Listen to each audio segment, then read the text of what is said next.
Todos de nuevo. Vais a acabar un poco cansados de mí.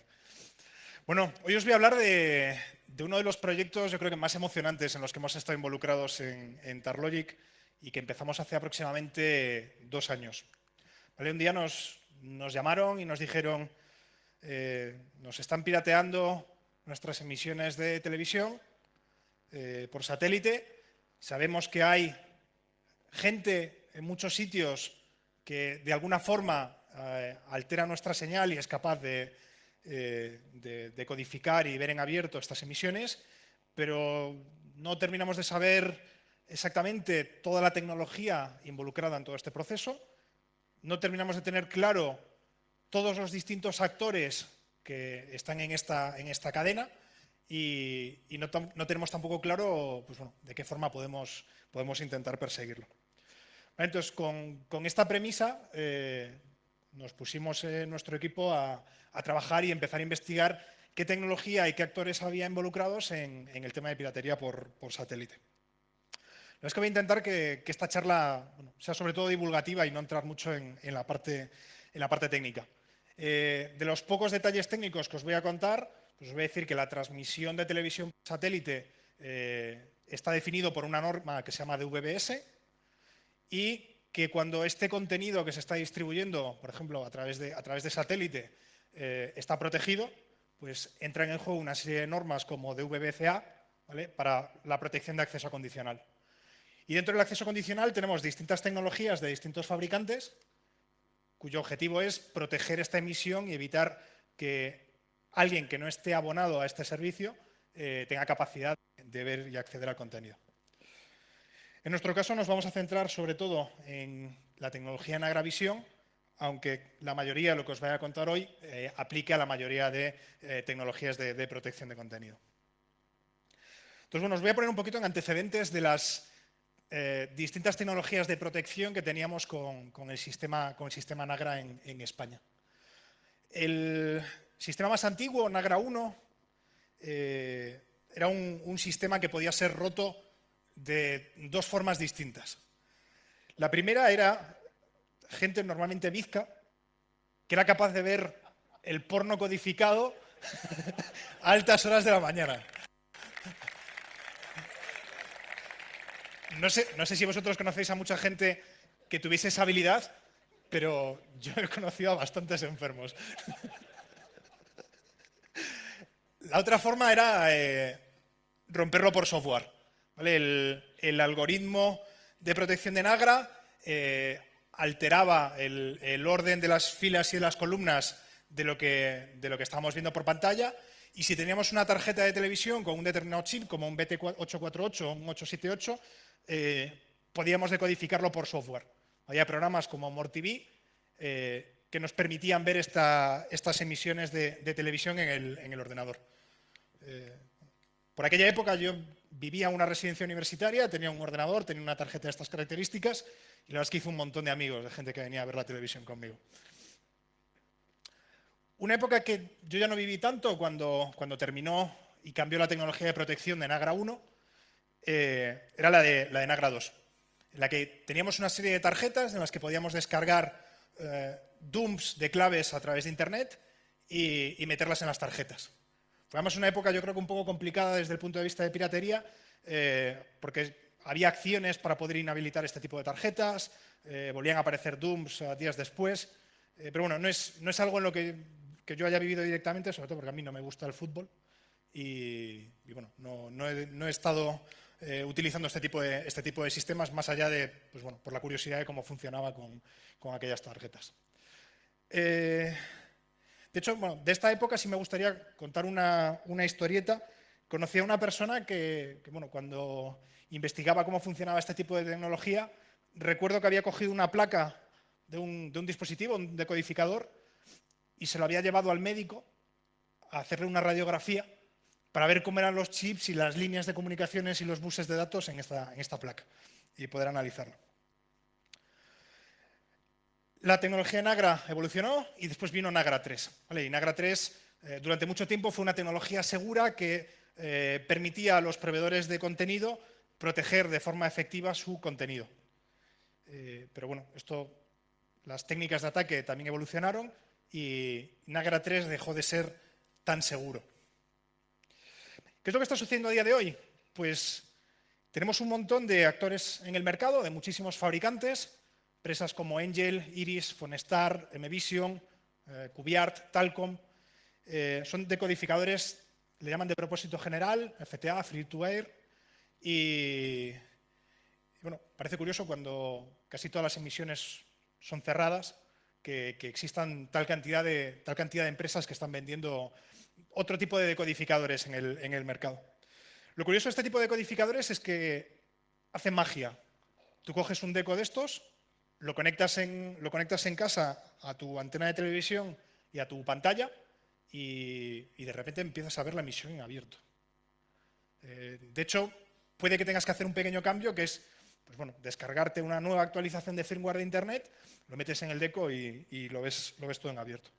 Entonces, bueno, nuestro trabajo en parte se centró en investigar cómo funcionaba esta tecnología. Entonces, para que entendáis cómo funciona o qué magia hacen por detrás este tipo de codificadores, necesito contaros un poco de acceso condicional. Entonces, cuando nosotros recibimos la emisión de satélite, ¿vale? La emisión de satélite es común y global para todos los usuarios de un área geográfica, por ejemplo, de todo un país. ¿Vale? Todos estamos recibiendo la misma señal de satélite. Esto quiere decir que si la emisión de satélite está cifrada, la clave de descifrado tiene que ser la misma. Y todos tenemos que utilizar la misma clave de descifrado en mi casa, en vuestra casa, para poder acceder al contenido. Entonces, dentro de los datos que se están emitiendo dentro de este stream que manda el satélite, nos encontramos, aparte de los datos del vídeo y el audio, nos encontramos unos mensajes que se llaman ECMs. Estos mensajes están cifrados y cuando el decodificador los recibe se los manda a la tarjeta de abonado. La tarjeta de abonado saca una clave de descifrado maestra que la utiliza para decodificar la señal de vídeo y de audio. Vale, digamos, recibimos el stream de vídeo codificado, unos datos que están cifrados, pero si los desciframos con nuestra tarjeta de abonado por la que nosotros estamos pagando nuestro abono, somos capaces de obtener la clave con la que vemos el contenido.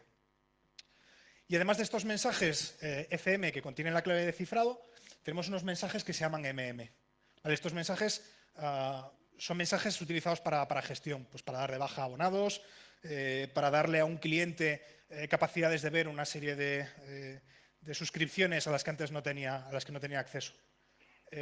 Antiguamente, los se podían utilizar también como una vía para intentar frenar la piratería. Existieron ataques por parte de empresas como Nagra que consistían en inyectar determinados mensajes de control, mensajes que cuando lo recibía un decodificador pirata, pues inutilizaba la tarjeta de abonado o intentaba revelar cierta información. Pero obviamente las técnicas que utilizaban la gente que montaba sistemas para descifrar este tipo de emisiones empezaron a filtrar los mensajes ¿vale? De forma que bueno, las infraestructuras que existen a día de hoy directamente los ignoran, aunque un decodificador del proveedor sí que los utiliza. Vale, esto que os he contado, un poco, vamos a verlo en una imagen. Tenemos nuestra señal de satélite con nuestro stream de datos y de vídeo y nuestros mensajes ECMs. ¿Vale? Esto lo recibe nuestra parabólica, se lo manda al decodificador, el decodificador coge el ECM y de ahí saca un código que se llama control word, que es esa clave maestra para descifrar la señal de vídeo y de audio, y tras descifrar esta señal directamente la mostramos por pantalla. Estaríamos viendo nuestro stream de vídeo en abierto. Vale, realmente Nagra 3 no está roto en sí mismo porque tenga debilidades el protocolo. La principal debilidad que existe con Nagra es que la implementación que hacen de Nagra ciertos decodificadores comerciales no protegen la transmisión de datos entre el chip de vídeo que se encarga de codificar la imagen de vídeo y el chip que se encarga de descifrar o acceder a la tarjeta. Vale, esto lo que facilita es que existan ataques de man in the middle que puedan interceptar los datos en claro a través de este bus de comunicaciones y se puedan robar las claves de descifrado de ahí. La técnica que se utiliza a día de hoy para descifrar la señal se llama card sharing, es compartición de tarjetas. Es utilizar una tarjeta de un abonado y permitir que esa tarjeta esté descifrando la señal de otros abonados. De hecho, una rápida búsqueda de card sharing en Internet pues bueno, nos da un volumen ingente de resultados. Vale, lo que os contaba antes. Este es el otro esquema de funcionamiento de descifrado de la señal de vídeo, pero vamos a meter en medio otro actor que es el servidor de card sharing. Vale, nosotros tenemos nuestro decodificador pirata, recibimos la señal de satélite, recibimos un ECM, pero nosotros no podemos descifrar ese ECM. Entonces tenemos un decodificador que lo que nos permite es mandar ese ECM a otra máquina en Internet. Esa máquina tendrá conectada un decodificador legítimo. El decodificador legítimo descifrará el ECM y obtendrá nuestra clave maestra, nuestro control word, y se lo devolvemos al sistema original. De esa forma, con un decodificador modificado que no tiene lector de tarjetas, somos capaces de emular el funcionamiento de una tarjeta que estuviese conectada directamente al sistema. ¿Curiosidades de card sharing? Bueno, una tarjeta, un canal. Normalmente cuando nuestra tarjeta está funcionando tiene que estar recibiendo los datos en un determinado canal de vídeo. Esto significa que si queremos poder dar servicio para descifrar distintos canales de televisión, tenemos que tener más de una tarjeta. Normalmente una tarjeta por cada canal que queramos mostrar en abierto. Además, las tarjetas tienen una serie de límites de número de veces que puedes mandarla a descifrar ECMs, con lo cual incluso para descifrar un mismo canal es posible que necesitemos un array de tarjetas. ¿Vale? Otro ejemplo de funcionamiento de card sharing que tenéis aquí: satélite, domicilio abonado y un sistema que está en Internet, en la nube, descifrando. Vale, ¿qué es una infraestructura de card sharing típica? Pues al final es una sala con un montón de codificadores, un montón de lectores de tarjetas, un array enorme de tarjetas conectados a un servidor y que se está encargando de hacer esa acción de descifrar los mensajes, los ECMs. Creo recordar que esta foto fue de una operación policial que hubo en Brasil, si no estoy equivocado. No sé si es la de Brasil o una que hubo en UK. Y esa es pues bueno, una sala llena de tarjetas de abonado para decodificar las señales de televisión de varios proveedores. Como veis, en este tipo de infraestructura realmente hay una inversión económica importante. ¿Vale? El coste de tener esas tarjetas con suscripciones premium de todos los canales tiene un coste importante. Cuando hablamos de card sharing o de sistemas que se encargan de descifrar una emisión de televisión protegida y mostrarla en abierto a los usuarios, tenemos dos grandes grupos que podemos diferenciar. Uno es card sharing, es el funcionamiento normal de compartición de una tarjeta a través de Internet, y el otro es lo que se denomina IKS, o Internet Key Sharing. ¿Por qué diferenciamos entre card sharing y IKS? Porque IKS es esa tecnología mágica que tenemos en determinados decodificadores que podemos comprar en Internet y que empieza a funcionar en el momento que metemos un firmware modificado. Vale. IKS es magia. El usuario llega, conecta el decodificador y funciona. Después veremos qué es lo que hay detrás de la parte de IKS. Con respecto a card sharing, pues bueno, su funcionamiento puede ser o bien un usuario a nivel doméstico que comparte en uno de sus decos una tarjeta pues para poder compartirlo con los amigos o poder compartirlo con su casa de la playa, o gente que se dedica a comercializar este tipo de servicios y cobrarte por el acceso a un servidor que se encarga de descifrar los mensajes ECM. De hecho, cuando hablamos de card sharing, lo que estamos hablando normalmente son de dos protocolos, de CCCAM y de NewCAM. Estos protocolos lo que se encargan de indicar a un decodificador es una información que es un nombre de una máquina, un puerto, un usuario y una contraseña a la que acceder a un servicio al que nosotros le enviamos ECMs y nos devuelven las claves de descifrado. Y con card sharing, cuando hablamos de card sharing a nivel comercial, lo que existen es grupos que se encargan de venderte tanto el acceso a tu servidor como facilitarte servidores para que tú te encargues de hacer reventa y vender cuentas de usuario a terceros. Vale, en card sharing CCCAM es el protocolo quizá más utilizado a día de hoy y NewCAM no es tan utilizado, pero tiene ventajas como, por ejemplo, el uso de cifrado. Lo utiliza TripleDES para cifrar los mensajes entre cliente y servidor. Y tanto CCCAM como NewCAM suelen estar soportados por la mayoría de los decodificadores que podemos comprar por Internet. Obviamente lo que necesitamos con un servidor que soporte CCCAM o NewCAM es lo que se llama una línea, ¿vale? Un servidor, un puerto, un usuario y una contraseña a la que poder conectarnos y mandar nuestras claves. Y dentro de las líneas que podemos conseguir de CCCAM o de NewCAM por Internet, tenemos tanto líneas gratuitas como líneas de pago. Normalmente las líneas gratuitas están pensadas para que el usuario pruebe si la conexión a un sistema es fiable y le devuelve las claves a una velocidad lo suficientemente rápida para no tener cortes en la emisión de señal. De hecho, en Internet existen páginas que se encargan de recopilar información de líneas, ¿vale? De servidores de CCCAM o de NewCAM que están ofreciendo el servicio de decodificación de este tipo de emisiones de satélite. ¿Por qué existen este tipo de páginas? Pues porque hay multitud de grupos y multitud de empresas que se dedican a vender servicios comerciales de car sharing que están generando todos los días líneas de prueba. ¿Vale? Multitud de usuarios y contraseñas que tienen una validez temporal de menos de 24 horas y que nos permiten acceder a determinado contenido, pero que tienen limitaciones como que solamente puede haber un cliente conectado concurrentemente, etcétera, etcétera. Entonces, bueno, hay páginas en Internet que se encargan de recopilarlos y prácticamente en cualquier momento podemos encontrar información de una línea válida que pueda estar decodificando una señal. Car sharing o CCCAM o NewCAM es algo curioso. Es que su estructura por detrás también puede parecer ser una especie de red peer-to-peer. Es decir, al final, cuando nosotros nos conectamos a un sistema al que le enviamos nuestros mensajes cifrados, nuestros ECMs, ese sistema puede tener físicamente o no conectadas las tarjetas. Si las tiene físicamente, directamente la descifra, y si no las tiene físicamente, se conecta a otro sistema que a su vez podrá tenerlas físicamente o no. Bueno, esto lo que hace es que entre los distintos actores que están involucrados en mantener este tipo de infraestructuras de car sharing, al final se genera una malla peer-to-peer en la que es muy complicado saber quién es el servidor que finalmente tiene las tarjetas de abonado conectadas. Pues el protocolo te puede ayudar, te puede dar información de si la tarjeta está o no físicamente, pero al final no deja de ser un byte que puedes modificar.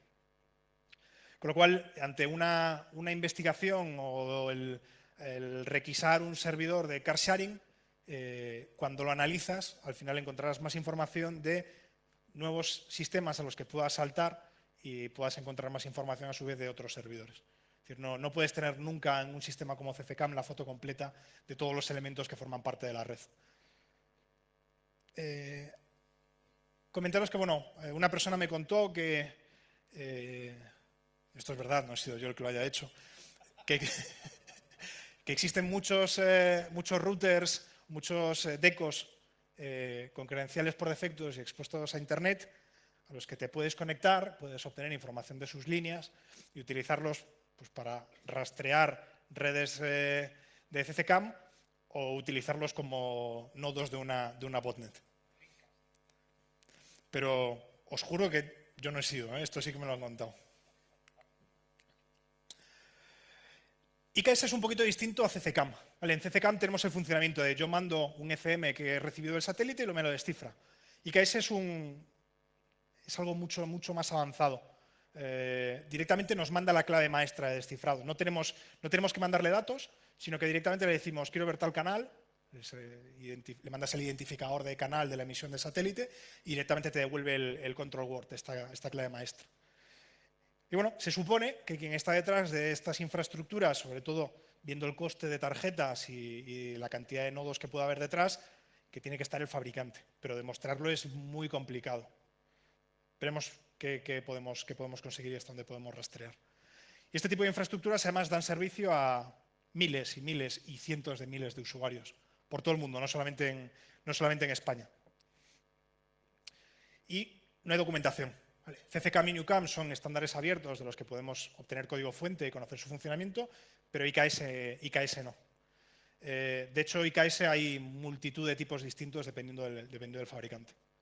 IKS al final no deja de ser un frontend avanzado. Pensad en IKS como un sistema que se encarga de meter una capa de caché por delante de un servidor de CCCAM o de Newcam y que directamente coge esos control words y se los manda al cliente. Es decir, es un sistema además el que no tiene excesiva carga, porque solamente se tiene que encargar de mandar un número de bytes reducido. Entonces, bueno, en este diagrama pues, os explico un poco pues, cómo nuestro decodificador pirata se estaría conectando pues, a un servidor IKS que a su vez se estaría conectando a otro tipo de máquinas que tendrían las tarjetas. Entonces, bueno, durante esta investigación nos empezamos a encontrar pues, con multitud de tecnologías y multitud de actores distintos. Entonces, teníamos por un lado pues, los satélites que nos estaban dando las distintas emisiones. Teníamos parabólicas que se encargaban de recoger estos datos. Donde veis esta puerta tan destartalada y esta antena parabólica, eso es la oficina de Tarlogic. Nosotros empezamos en un garaje y estamos orgullosos de ello. Tenemos un montón de tarjetas de abonado de distintos proveedores en todo el mundo y que están funcionando de forma concurrente con este tipo de infraestructuras. Tenemos multitud de codificadores, todas las marcas que os he dicho y más. Al final muchas de ellas también son rebranding, marcas blancas. Tenemos protocolos oscuros, que empezamos a analizar tráfico, conexiones a un montón de nodos en distintos países y es muy complicado saber lo que tenemos por ahí detrás. Tenemos capturas de tráfico, generar cientos de ficheros PCAPs para intentar identificar patrones y ver si en esos mensajes que se está intercambiando va un identificador de canal, va un control word, va información de un nodo que pueda estar formando parte de la infraestructura. Tenemos firmwares. ¿Vale? Nuestro deco al final tenemos que cargarle un firmware. Y es curioso como un aparato del que no existe documentación y no existen especificaciones, es tan fácil que alguien, una comunidad en Internet, se encargue de modificarlo y de diseñar un firmware completamente adaptado, e incluso a veces mejora el rendimiento del firmware original y le agrega funcionalidades extra como la de conectarse a sistemas en Internet. Tenemos empresas que se encargan de suministrar este tipo de dispositivos y que están en los distintos niveles de la relación entre el fabricante y el cliente. Tenemos muchísimo dinero en infraestructuras. Cuando nosotros empezamos a investigar lo que podía haber detrás de car sharing o de IKS, pensamos que con una hoja Excel para apuntar unas cuantas direcciones IP iba a ser suficiente. Y al cabo de unas semanas empezamos a ver cómo el número de sistemas que teníamos inventariados empezaba a subir y decimos, ostras, esto es un monstruo. Entre los distintos actores tenemos a los chinos. Mirásemos a donde mirásemos, mientras investigábamos IKS, Shenzhen y Guangdong estaban por todos los lados. China era el eje del mal dentro de IKS. Teníamos un montón de máquinas ubicadas en China. Y en otros países en los que la legislación también era un poco más laxa. ¿Vale? Concretamente en Rusia y en Ucrania también teníamos bastantes nodos. Y en Estados Unidos, y en Francia, y en Alemania. Prácticamente cualquier proveedor de hosting que permitiese tener máquinas a un coste reducido era un hosting en el que estaba infectado de máquinas que se encargaban de ofrecer servicios de IKS o de car sharing. Y a medida que íbamos construyendo este puzzle y empezamos a meter distintos actores, direcciones IP, páginas web, URLs, y empezamos a pintar un grafo de esto, decíamos, pero ¿quién demonios está detrás de estas infraestructuras de car sharing o de IKS? Bueno, se ha censurado en negro todo. Tampoco quiero entrar en determinados detalles. Entonces, bueno, separando los dos grandes grupos de piratería, de car sharing y de IKS, en car sharing era fácil. ¿Vale? En car sharing teníamos o el usuario doméstico que estaba compartiendo su línea con el vecino o consigo mismo con su casa en la playa, usuario a priori inofensivo, o nos encontrábamos con mafiosos que te vendían pues, a un coste reducido para ellos el acceso a una línea, un usuario y una contraseña con una validez temporal. Y estos mafiosos además te podían vender o bien la línea o bien el servidor para que tú te encargases de generar más negocio. Te decían, pues mira, te vendo una máquina que tiene capacidad para gestionar 850 usuarios concurrentes. Y te voy a cobrar solamente 500 euros al mes. Y tú te encargabas ya de buscar los clientes para darles acceso a este servidor, que ni siquiera tenía que tener una tarjeta. ¿vale? Y era una máquina que estaba levantada a lo mejor pues, en VH o en Amazon EC2. Además, car sharing era el negocio del siglo, porque era un negocio legal. Imaginaros una infracción de copyright. ¿Vale? La herramienta que tiene el proveedor o el dueño del contenido para reaccionar frente a una violación de copyright, sobre todo en Estados Unidos, pues es el DMCA, ¿vale? Digital Millennium Act. Entonces, tú coges el teléfono y llamas al proveedor de Estados Unidos y dices, oiga, hay una violación de mis derechos, este sistema que tiene aquí está emitiendo mis datos. Y dices, vale, perfecto. Rellena toda esta documentación legal, aquí tienes un documento de plantilla, por favor, identifícame la URL donde está el contenido. Y dices, ostras, ¿cómo que URL? Aquí no hay URL, es un puerto. Y dice, ¿y cómo va el streaming en ese puerto? Y dice, no hay streaming. Mira, te tienes que conectar con este usuario y esta contraseña, tienes que aplicar una clave triple DES y este sistema va a devolver unos datos. Y dice, bueno, ¿y qué hay en esos datos? Y dice, pues bueno, durante los próximos 10 segundos en el que te conectas y mandas esos datos, el servidor te va a devolver unos bytes, que es una control word que precisamente te puede ayudar a descifrar una señal de satélite que se ve en un determinado país. Y dices, ya, mándame una captura de pantalla de eso. Y explícame realmente cómo tú eres el propietario del copyright de esa serie de bytes que está emitiendo ese servidor internacional. Entonces, realmente era muy complicado perseguir car sharing. De hecho, no ha sido hasta el año pasado que ha cambiado la legislación y acciones como car sharing ya son punibles. Por lo menos, bueno, en España. Pero bueno, en cualquier caso, la parte de car sharing, más o menos los actores podían estar más o menos claros. Pues prácticamente cualquiera que revende estos tipos de sistemas y comparte claves. De hecho, esta gente no tiene ni siquiera que tener una infraestructura potente, la mayoría de ellos. La dificultad viene en IKS. ¿Cómo analizas quién está detrás de este tipo de sistemas o este tipo de infraestructuras? Pues al final no queda otra que hacer ingeniería inversa. Tienes que coger el cacharro, desmontarlo, sacar chips, conectarte vía JTAG, conectarte vía Serial, intentar descargarte el firmware de Internet y descifrarlo y saltarte la parte de bootloader y empezar a ver qué es lo que hay dentro y empezar a hacer análisis de tráfico. Porque no hay especificaciones en ningún sitio, nadie te va a documentar qué es lo que está sucediendo.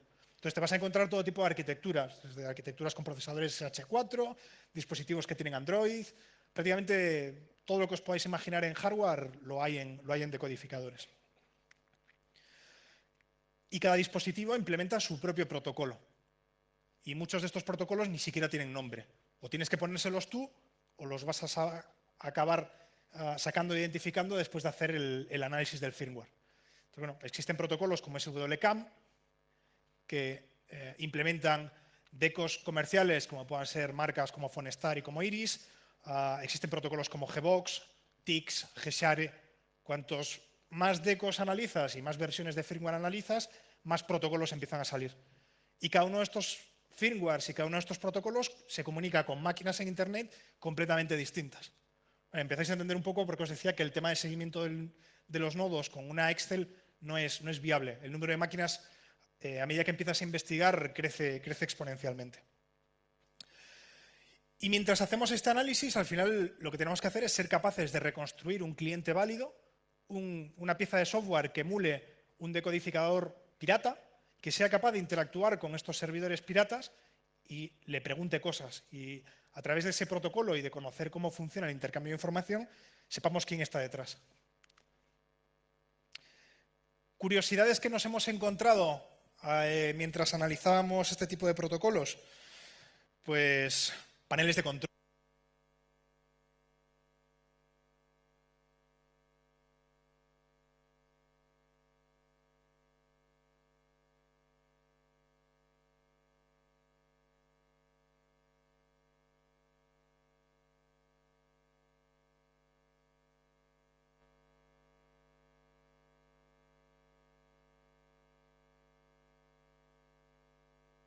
Hola. Bueno, sigo por aquí. Creo que ha debido ser la pila. Os decía, nos encontramos cosas curiosas como paneles de control. ¿Vale? Máquinas que se encargaban de gestionar sistemas SWCAM, que utilizaban algunos modelos de decos, pues existían centros de control en China, en Estados Unidos, en distintos países. Y desde estos paneles de control, al final se estaba gestionando los decos que estaban por detrás y se podían conectar. Entonces, investigando un poco la parte de paneles de control, vimos otra cosa que nos resultó sorprendente. Y es que si desde el principio pensábamos o los fabricantes afirmaban que no tenían ningún tipo de conocimiento de estas infraestructuras de car sharing o de IKS y que ellos no tenían nada que ver, nos empezamos a encontrar que el acceso a estos servidores IKS se hacía con el número de serie del deco. Es decir, si realmente no conoces los números de serie del deco, no puedes implementar un sistema basado en control de accesos en el que el número de serie de tu decodificador es la clave maestra para poder acceder. Y encontramos cosas curiosas como obsolescencia programada en este tipo de dispositivos. Normalmente cuando compras el decodificador y te conectas por primera vez al servidor de IKS, se inicia un contador y durante los siguientes 2 años tú puedes conectarte gratis a un servidor maestro que te va a devolver los control words de todas las emisiones de televisión que quieras. Pero a los 2 años deja de funcionar. Con lo cual a los 2 años tienes que comprarte un nuevo deco. Empezáis a ver ya el negocio dentro de IKS, ¿no? Y bueno, otras cosas curiosas, cada firmware apunta a nodos diferentes. Al final podía haber una marca china de un decodificador rebrandeado en distintos países y en los distintos países se conectaba también a servidores distintos. Y nuevas actualizaciones de firmware apuntaban a nuevos servidores distintos. ¿Más cosas curiosas que nos hemos encontrado? Pues, os decía, parece a priori muy complejo que si el fabricante no tiene nada que ver con el firmware modificado, aunque no haya especificaciones para que nadie se pueda empezar a programarlo, parece muy curioso que si cambias un byte en una de las imágenes del firmware, automáticamente los menús de piratería aparezcan en el sistema. ¿Vale? Este es un caso de uno de los decos. El firmware que venía precargado en el sistema y el firmware modificado que te podías descargar en una página de internet de la que el fabricante no tenía nada que ver, si hacías un diff solamente cambiaba un bit. ¿Vale? Un flag que activaba si se mostraba o no toda la parte de IKS y si el sistema se iba a conectar a estos sistemas. Hemos encontrado cosas tan curiosas como que algunos de los nodos que íbamos rastreando de IKS estaban en el propio bloque de red asignado a la empresa china que fabricaba este tipo de dispositivos. Vale, volvemos otra vez a la parte de Shenzhen y Guangdong. Vale, estaban allí los propios servidores en el propio segmento de red. Y obviamente los distribuidores y los resellers en España, aunque a priori desde el punto de vista de análisis técnico sea muy complicado probarlo, también están metidos en el ajo. ¿Vale? Porque al final, si caduca el hardware, se los vas a comprar a ellos, porque la versión de firmware pirata a lo mejor está en un perfecto castellano y a lo mejor porque alguno de esos servidores de IKS pues, también está montado en España. Y cosas curiosas, se atacan entre sí. ¿Vale? De repente saca un nuevo fabricante un nuevo deco y de repente el resto de decos de la competencia empiezan a ir mal. Y bueno, pues siguiendo un poco foros, pues hay varios hilos al respecto en el que se comenta que bueno, se atacan entre ellos para intentar quitarse cuota de mercado. Porque es un negocio que mueve muchísimo dinero. Y bueno, cada deco es completamente distinto, cada fabricante, cada versión de firmware, incluso entre actualizaciones de firmware puede cambiar el protocolo que está por detrás encargado del intercambio de claves. Y la verdad es que su análisis tampoco es fácil, sobre todo porque puede haber rutinas de cifrado que tienes que emular o descifrar a golpe de ida o de radar. Y decís, bueno, ¿cuántas máquinas hay en car sharing y en IKS? ¿Cuántos servidores? Pues la verdad es que nosotros que hayamos identificado muchos miles de máquinas en todo el mundo, facilitando pues eso, el descifrado de señal de televisión para prácticamente cualquier proveedor de servicio. Y dentro de los sistemas o los países en los que había quizás los actores o las máquinas más importantes, o sea, hemos visto mucho en China, mucho en Estados Unidos y mucho en Rumanía. Entendemos que la parte de Rumanía es porque directamente si intentabas contactar con el ISP te ignoraban. Entonces, bueno, tengo una pregunta para el público y lo voy a hacer fácil porque os he tachado ya una opción. ¿Vosotros creéis que se piratea mucho en España? Os voy a poner 4 opciones. A ver, la de muy poco ya os digo que ya os la descarto, ¿vale? Para que sea más fácil. Que levante la mano el que piensa que poco. Bueno, alguno hay. ¿Menos que en otros países europeos? Levantad la mano. Porque esto es mucho de tópicos. Al final, hasta que no acabas investigando y analizando los datos, es complicado hablar con datos que lo acaben diciendo si es correcto o no. ¿Quién cree que más o menos en la línea de otros países europeos? Más o menos igual que Francia, igual que Alemania, igual que otros países del entorno. Bueno, bastantes manos levantadas. ¿Qué? Podemos contar Rumanía también. ¿Quién cree que mucho? Bastantes más manos. Pero realmente estáis todos equivocados. Muchísimo. Estamos en la Champions. Somos los number one. Siempre se dice que estamos a la cola en un montón de cosas en España. Pues podemos estar orgullosos que somos el país número 1 en piratería. Y os preguntaréis, ¿cómo podéis medir esto? Pues de lo que os puedo contar, que analizando todos los servidores abiertos o los que hay una validez temporal de claves y de todos los protocolos a los que puedes abrir, y contando de todos estos servidores cuáles se encargan de descifrar pues, las señales de proveedores españoles, España ganaba por mayoría.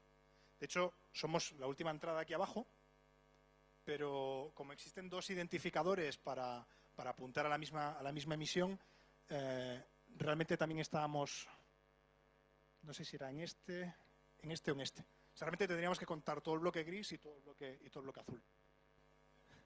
Vale, o sea, number one. Bueno, y otra pregunta que me hace mucho cuando cuento esto. Ali, ¿se puede detener? ¿Se puede parar la piratería, el car sharing y el IKS?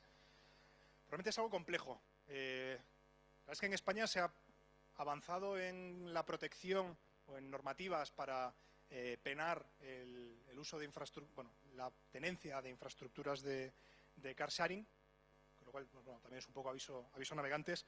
Tener a día de hoy un servidor de car sharing es ilegal, ¿vale? Y te pueden detener y te puede caer una sanción importante. Pero la realidad es que acabar completamente con la piratería es muy complicado, ¿vale? Porque este tipo de empresas al final están utilizando lo que se denominan bulletproof hostings, es decir, están en países o en determinados ISPs que ignoran cualquier notificación que le hagas y dejan que dentro de su red corra cualquier cosa.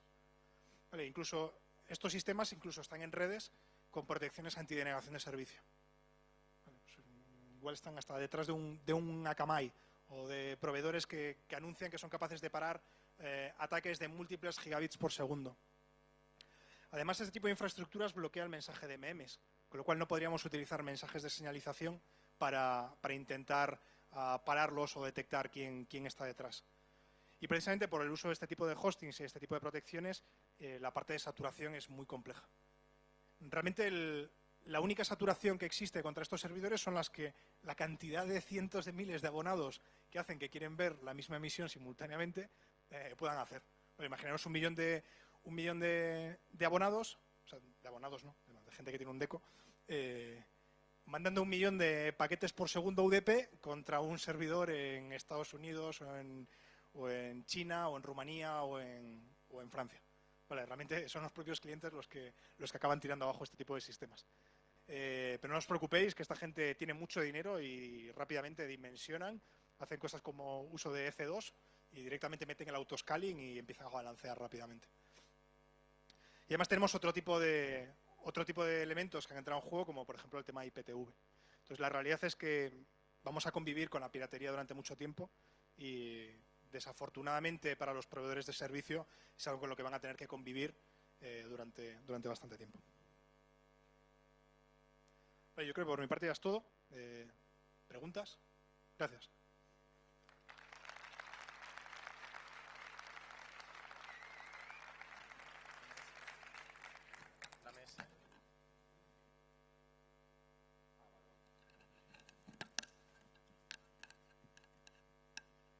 Aviso que puede que a muchas preguntas no conteste. Yo tengo una pregunta aquí, Andrés. ¿Quién? ¿Dónde? Yo, aquí en medio.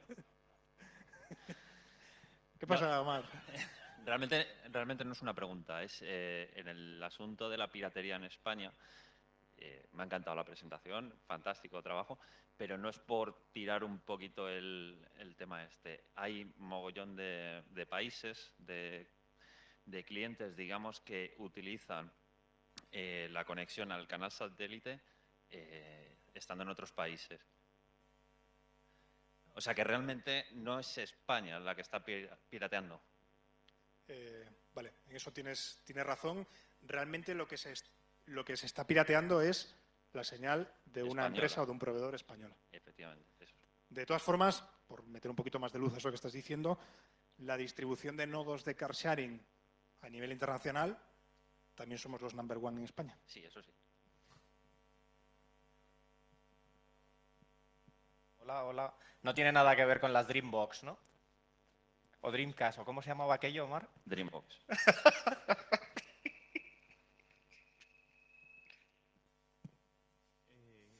Sí, hola. Sí, dos preguntas. Una, ¿se ha comprobado las ediciones IP con Shodan? Hemos utilizado Shodan para buscar alguno de estos servidores, pero creo que es algo que he recalcado. Cada deco y cada versión de firmware al final acaba utilizando de nodos distintos y protocolos distintos, con lo cual el identificar este tipo de servidores es complicado. Quizás Shodan te pueda ayudar más a identificar los decos que tienen los usuarios, pero esa es una parte en la que nosotros no hemos investigado ni mirado. Y la siguiente es, ¿se ha comprobado que esos decos tengan algún tipo de backdoor de tal manera que desde fuera se pueda comprometer la red del usuario? Una de las premisas con las que trabajábamos era que estos decos piratas que tenía la gente en su casa formaban parte de una red que se encargaba de suministrar este contenido y estas claves de descifrado. En uno de los modelos, concretamente, existía mucho más tráfico del que éramos capaces de explicar.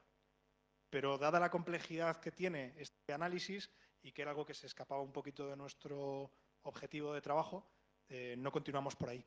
Pero, como decía el otro día en la cena Alejandro Ramos, a medida que empezamos a meter más dispositivos en casa, lo que tenemos que empezar a meter son VLANs. VLANs. Y si el frigorífico va en un VLAN, el deco tiene que ir en otro VLAN. Gracias. Bueno, Andrés, antes que nada, enhorabuena por la charla, me ha encantado. Gonzalo, antes de hacer nada, una pregunta técnica. Tranquilo. Es que os adelanto, Gonzalo ha estado precisamente colaborando con nosotros en esto. Con lo cual, cualquier pregunta que me vaya a hacer, Tranquilo. esa es la respuesta. Es fácil, es fácil. No, que me sorprendió lo que me comentaste de que, jolín, ahora el car sharing, que para mí era como un poco zona gris, ¿no? En plan, yo puedo compartir, por ejemplo, tarjetas, lo que hiciste tú en mi casita en la playa, y ahí no hay, ¿cómo te digo yo?, algo ilegal a priori, ¿no? Pero que ahora, hace un año, me comentaste que es ilegal. La pregunta es, ¿esto ha valido para algo? Es decir, ¿se ven estos foros algún tipo de, no sé, de respuesta a este cambio en la legislación o algo así? Gracias. Yo creo que todavía no se ha enterado nadie de que lo hay. Me gustaría pensar que los cuerpos y fuerzas de seguridad sí se han enterado. Pero también es cierto que en este país la justicia va muy lenta. Realmente en car sharing siempre ha habido mucha impunidad y ha sido un negocio muy lucrativo para mucha gente. Con lo cual va a seguir durante mucho tiempo la gente montando este tipo de sistemas. Desde luego el que lo tenga debería tener cuidado, porque si le pillan la multa es muy, muy, muy elevada. Oye, tengo una pregunta de una persona anónima del público que me dice que cuándo le vas a devolver el usuario para... ¿Alguna pregunta?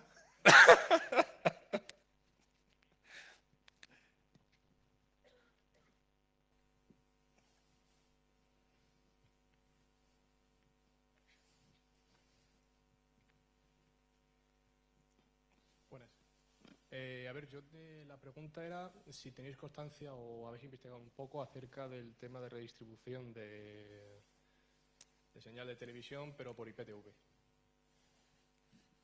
En nuestro caso no. No hemos mirado nada de IPTV. ¿Tenéis constancia o que... Alguna persona que lo ha mirado me ha contado alguna cosilla sobre la dificultad también de trazar e investigar este tipo de cosas, pero la verdad es que nuestro día a día no nos deja para mirar más allá de lo que son nuestros proyectos de trabajo. Vale, gracias. Allí. Allá arriba hay otra. Yo creo que estáis todos esperando que os haga una revelación, que digan todos, ¡oh! Lo que ha dicho. Ojalá, ojalá. Una pregunta. Muy buen trabajo, habéis hecho una gran labor de investigación. ¿La empresa ha hecho algo con vuestros resultados? Porque has dicho que no se puede tumbar, no se puede perseguir. ¿Ha servido de algo aparte de que es muy bonito? A ver, lo primero siempre es medir. Si no eres capaz de medir y no eres capaz de conocer quiénes son los actores que en este caso están dañando a tu negocio, no puedes hacer nada, ¿vale? Con lo cual, el primer paso es conocerlo y eso yo creo que ya tiene bastante importancia. El segundo paso es seguimiento. Por lo menos, oye, sigue mirando quién está ahí detrás y guarda la información por si quieres hacer algo en algún momento. Entonces, ¿se está haciendo algo? Seguramente sí, pero yo no soy la persona para decirte si sí o si no. Vale, gracias. Otra pregunta aquí abajo. Y que a lo mejor hay alguien entre el público sí que os puede contestar a eso, pero yo no. Hola, buenas. Mi pregunta es, ¿puede que sea mejor atacar lo que es la fabricación, o más bien ilegalizar la fabricación de estos decodificadores que se utilizan antes que atacar el car sharing? Esta estrategia la han probado en Sudamérica. Allí prohibieron la importación de decodificadores no oficiales, chinos. Y desapareció completamente la piratería. Se unieron dos cosas allí. Hubo un cambio legislativo que penalizaba muchísimo el car sharing y la tenencia de este tipo de servidores y decodificadores modificados. Y por otro lado, prohibieron completamente la importación. A mí no me gustan mucho las prohibiciones, pero en este caso se ha visto que sí que ha sido efectivo. En cualquier caso, lo que nos tenemos que preguntar es si nuestras emisiones de señal no van en abierto, porque la gente compra millones de decodificadores para ver la señal en abierto. Más preguntas. Yo tengo una. La investigación tradicional del follow the money sigue la pasta. ¿Te lleva hasta el distribuidor de los decodificadores localmente? ¿Puedes seguir la pasta hasta el importador? En aduanas aquí nadie hace nada, nadie lleva un tracking de quién entrega sus productos. El tema de IKS, principalmente IKS, ¿vale? Que yo creo que es el relevante aquí. Los actores están tan separados y aislados entre sí que parece que las acciones que lleva a cabo cada uno de ellos por sí mismas son inocuas.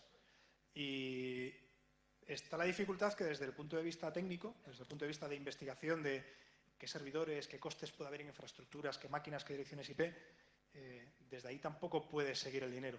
Tú puedes ver dónde puede estar el dinero o quién puede estar ganando dinero en las distintas etapas, pero desde luego una investigación desde el punto de vista técnico se queda coja. O sea, tiene que ser apoyado por otro tipo de organismos que hagan otra investigación adicional. ¿Más preguntas? Aquí hay una abajo. Justo 2 filas más abajo. Hola, buenas. Como has dicho antes que en Sudamérica se cortó la entrada de DECOS, ¿por qué aparece marcado en el mapa? ¿Es porque solamente son servidores sin DECO? Son servidores sin DECO, pero bueno, realmente en esta imagen no se puede observar densidad ni volumetría. El número de servidores que existen en Sudamérica es residual. Y al cortar la entrada de hardware de DECOS, si el servidor puede hacer la labor de conectarse a un deco que esté en otro país, tampoco serviría de mucho, ¿no? Muy buena pregunta. La verdad es que no sé cómo salir de esta. Yo toda la información que tengo y todas las referencias que tengo es que efectivamente este tipo de acciones en Sudamérica fueron muy efectivas y la información que somos capaces de recopilar emulando clientes de decodificadores modificados y funcionando ese tipo de protocolos, la verdad es que las referencias a servidores o a empresas de Sudamérica es muy reducida. También es cierto que en Sudamérica el modelo de emisión a través de satélite ha ido disminuyendo y sobre todo se utiliza cable. Entonces yo creo que también puede ser otra de las razones. Y ya por rizar el rizo, ¿puede haber alguna conexión entre el distribuidor de hardware y el proveedor de contenido? Entre el distribuidor de hardware y el proveedor de contenido. Claro, suena un poco raro, suena como muy... Eso no lo entiendo, explícamelo porque no lo veo. Esto se decía de Canal Plus, que Canal Plus era el que ponía los códigos de descifrado de la señal para incentivar el uso y tal. Yo no le veo sentido ninguno. Eso es como a día de hoy, los que trabajan en empresas de antivirus son los que hacen los virus. No es igual. ¿No? ¿No es igual? Voy a utilizar un nombre de un producto que no conocéis. Fluflix, por ejemplo, me lo he inventado. ¿Vale? Fluflix es un servicio de pago. Y resulta que hace poco Fluflix decidió cortar los accesos por VPN. No sé por qué.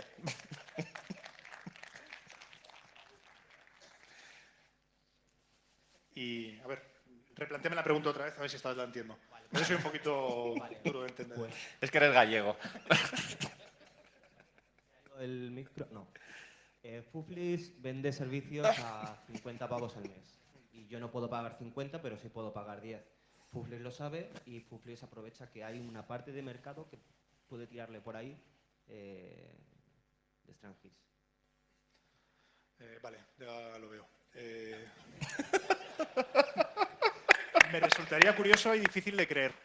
Sinceramente, yo no tengo constancia y me parecería raro que fuese el caso. En cualquier caso, si se hiciese, yo seguro que no tendría constancia de ello, pero a mí no me consta. Más preguntas. Está muy interesante. ¿Alguna pregunta? José, levantas la mano. Muy bien, allí. Una preguntilla, Andrés. Bueno, enhorabuena por la exposición. Estos servidores siempre te centras en lo que es la señal de televisión. ¿Hay algún otro tipo de señales de pago en el mundo que también se podrían utilizar con tecnologías diferentes? Por ejemplo, el GPS europeo Galileo va a tener una parte de pago. ¿Podría haber empresas que en un futuro utilizasen esta tecnología para piratear otras señales de otros servicios que tuvieran la misma securización que la televisión? ¿Está solo limitada a la televisión?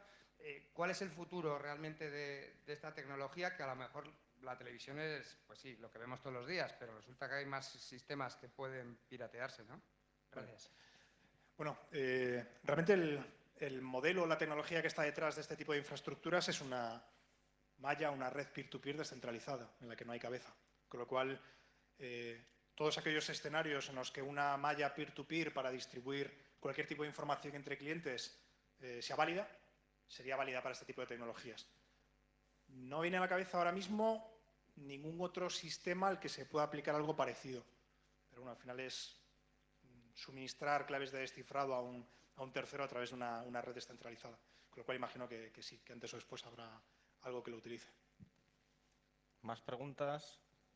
Ya hemos terminado. Hay una pregunta más allí. Hombre, ¿qué tal? Hola, muy buenas. Primero felicitarte por sacar la mierda de IKS. Es todo un placer y a ver si se enteran las fuerzas de seguridad lo que tienen que hacer con el IKS y tumbarlo de una vez. Pero lo tenéis difícil porque ya se ha montado todo el berenjenal y ya sabéis cómo está. Te puedo indicar pues medidas que va a tomar Tarlogic si vais a pensar en hacer algo de verdad contra IKS. Nuestro trabajo es investigación pura y dura.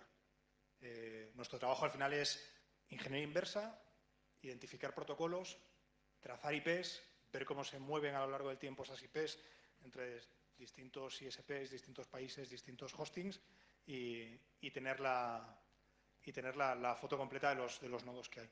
pero nuestra tarea es simplemente eso, identificar y cuantificar los sistemas que están detrás de IKS. Entonces, la respuesta yo creo que es no. Estáis apuntando un poco muy a lo bestia. Podéis ir apuntando primero a todo despacito, a todas las empresas, principalmente montadores de decos. Pero, y luego, por favor, que se enteren muy bien que el car sharing doméstico que no tiene que ser muy ilegal. Que yo puedo compartir mi señal con mis amigos que están en la playa. por supuesto, si tú no cobras por ello, entiendo que no debería haber ningún problema. En absoluto. No lo hay. Ya están las doctrinas de distintos tribunales indicando que si no hay ningún tipo de ánimo de lucro, lo digo para que nadie se engañe con eso. Pero es que lo que estamos hablando aquí es de otra cosa completamente distinta. O sea, es Efectivamente, esto es es una un mafia. canteo. Cuando empiezas a analizar car sharing y IKS y empiezas a hacer volumetría de número de sistemas y de gente que lo usa, asusta. Dices, madre mía, es que aquí no ha habido control durante muchísimo tiempo. Muchos años. A ver. Desde la Agra 3, pues todo el mundo pasó ya a car sharing. Cuando ya explotó y vieron las empresas que aquí tenían negocio. En vez de venderte una tarjetita por 30 euritos, todos los que sabían la Funcar y demás, pues es mucho mejor venderte un deco, obsoleto, por supuesto. Pues nada, muchas gracias, Ángel. Y sobre lo que dices de apuntar, pues eso, al final tienen que ser otros los que apunten. Pero gracias por marcar el camino. Gracias a ti. Última pregunta, os la dejo barata. Hacemos una subasta, ahí hay una, 30 euros. Es difícil encontrar a los proveedores, pero es muy fácil encontrar a los clientes. ¿Por qué no se va contra los clientes? ¿Que por qué no se va contra los clientes? Sí. Hombre, yo veo complicadísimo primero identificar a los clientes. ¿Cómo identificarías tú a los clientes? Tienes un montón de IPs de los proveedores y creo que Movistar compró una empresita que se dedicaba a hacer esto. A dar esa señal, me refiero. Bueno, yo hasta donde sé y hasta como lo entiendo yo, al final hay una serie de servidores en distintos países, puede que alguno en España, pero vamos a hablar de sistemas en terceros países, al que se puedan estar conectando un montón de direcciones IP.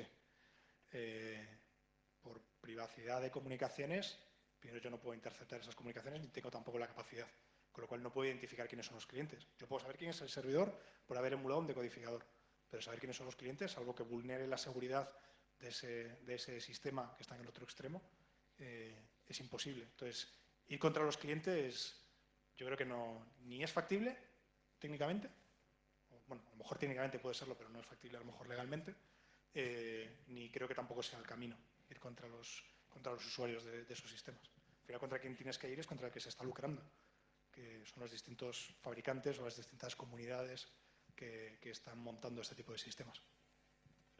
Vamos, es una opinión muy personal mía. Bueno, muchas gracias, Andrés. Gracias a vosotros.